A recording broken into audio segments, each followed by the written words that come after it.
Près d'1 million de dollars pour propulser le tourisme en Chaudière-Appalaches. Voir l'invisible, hommage aux personnes proches aidantes du Québec. Les inscriptions pour les paniers Noël sont ouvertes à Montmagny.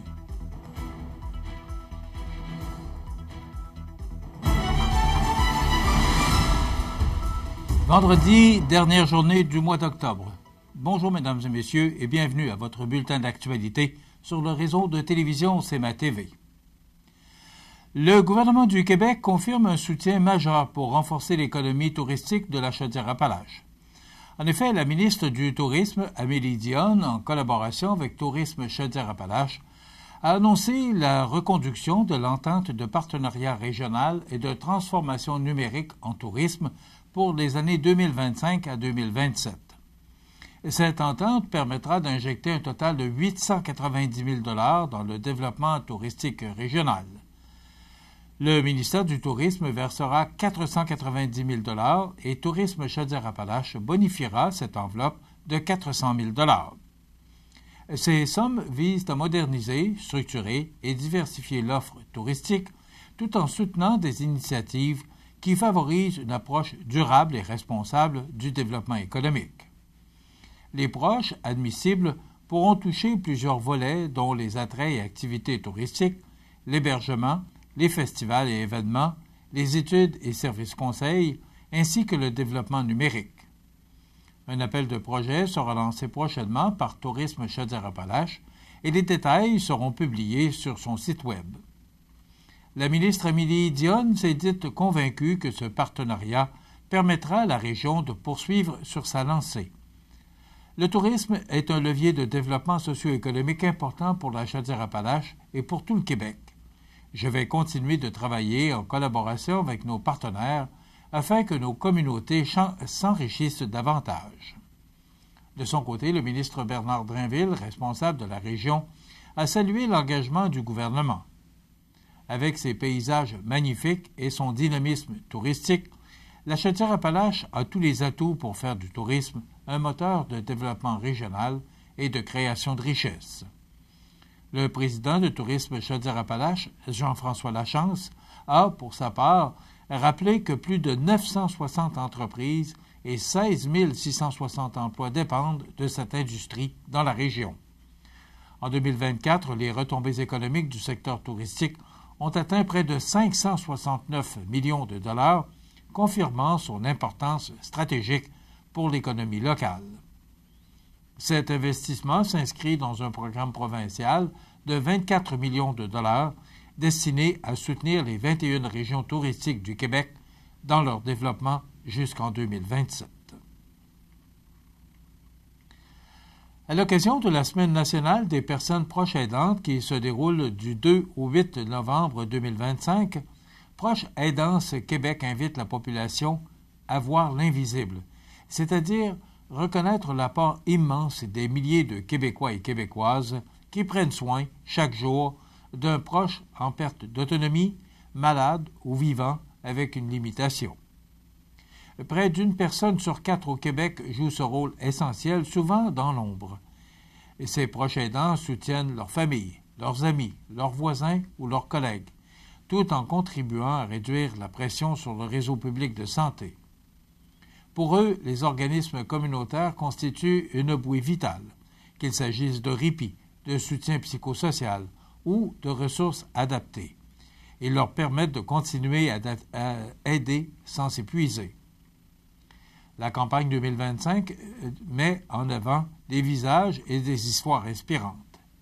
Micheline, proche aidante de sa belle-mère atteinte d'Alzheimer, a trouvé soutien et réconfort auprès de l'Association lavalloise des personnes aidantes. Éric, dont la conjointe est atteinte d'un cancer, jongle entre travail, soins et charge mentale. Marie-Josée, qui accompagne son petit-fils atteint du TDAH ou trouble du déficit de l'attention avec ou sans hyperactivité et du syndrome de Gilles de la Tourette, a pu mieux comprendre ses besoins grâce à l'organisme Les Parents Partenaires. Eliane et Nancy, proches aidantes de leurs proches malades, soulignent, quant à elles, l'importance du répit et de la solidarité des ressources communautaires.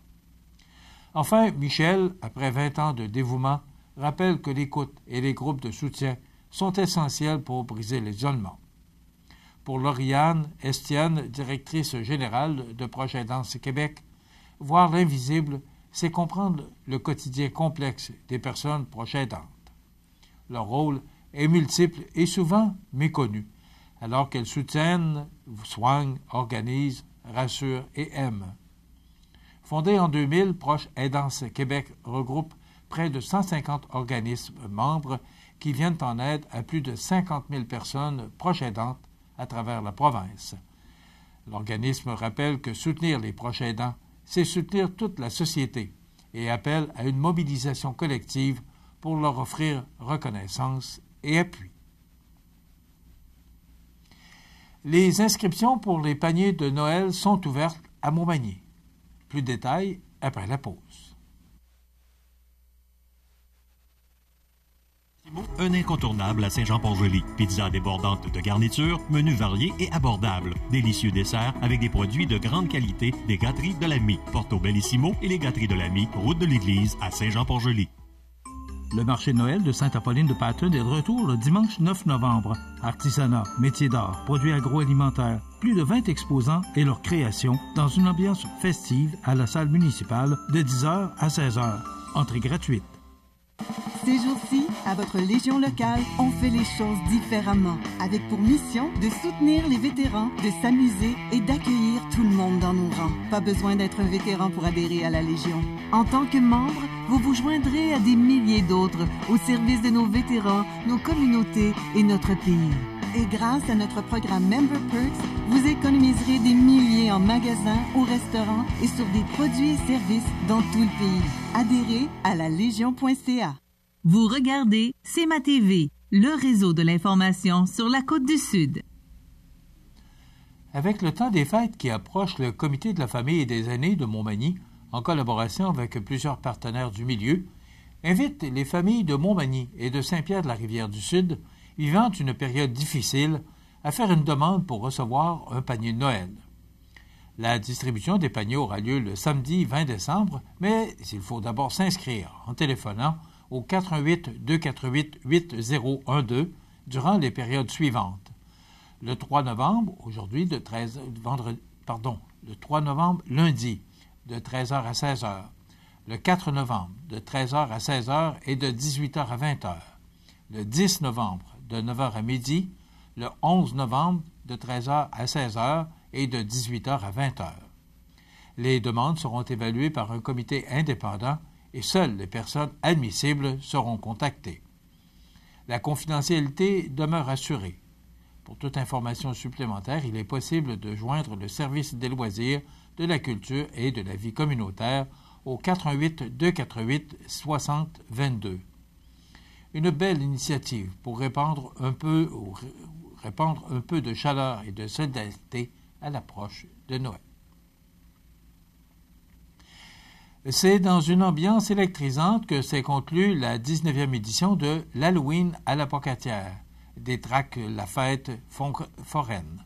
Un événement qui a littéralement envahi la 4e avenue Pinchot de milliers de forains venus célébrer la plus grande fête automnale de la région.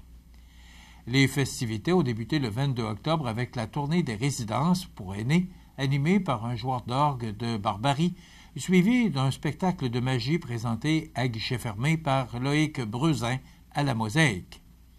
Le lendemain, le parcours immersif « Les forains du chaos de la troupe, 100 000 lieues » a transformé la montagne du collège en un univers déjanté, peuplé de personnages hauts en couleur. Le vendredi, la populaire Halo Party a rassemblé plus de 275 participants dans une soirée familiale signée Créanimation. Puis, le samedi, la place de la famille Alstom a vibré au rythme des activités dont la maison hantée, des jeux gonflables, maquillage, sculptures de ballons, caricatures et animations de rue.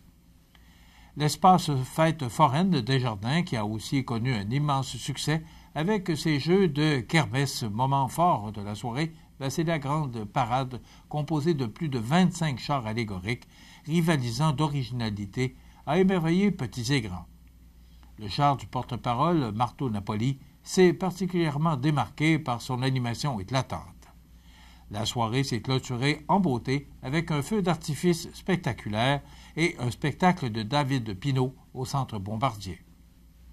La Ville de la Pocatière remercie chaleureusement ses partenaires bénévoles et commanditaires pour leur contribution à cette réussite.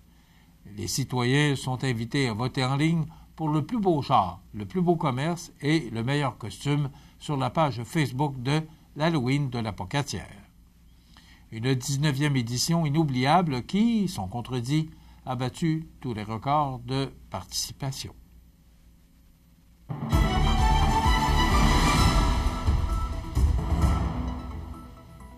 Au sport, Christian Drapeau, vice-président aux œuvres du Club Richelieu, remet le chèque de 1 000 $ à Mme Monique Gendron, présidente de l'Association des pêcheurs à la mouche.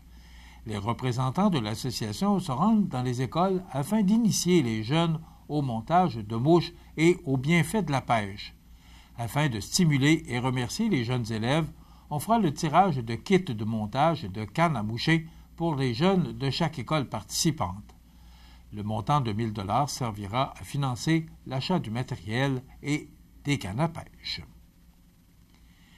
Samedi dernier avait lieu le tournoi Formule individuelle, 80% de handicap sur la meilleure moyenne inscrite à ce jour.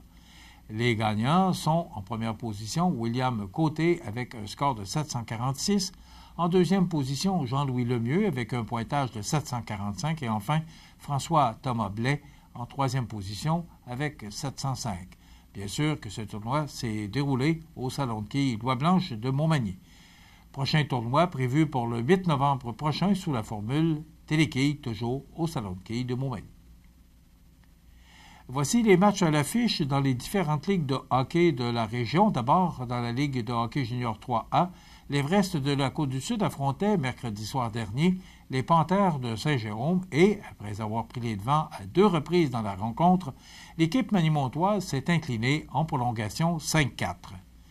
Les défenseurs Mathieu Betty et Thomas Lacroix ont touché la cible, ce dernier terminant le match avec 2 points, alors qu'Alexandre Lausier a stoppé 44 des 49 lancés de l'adversaire.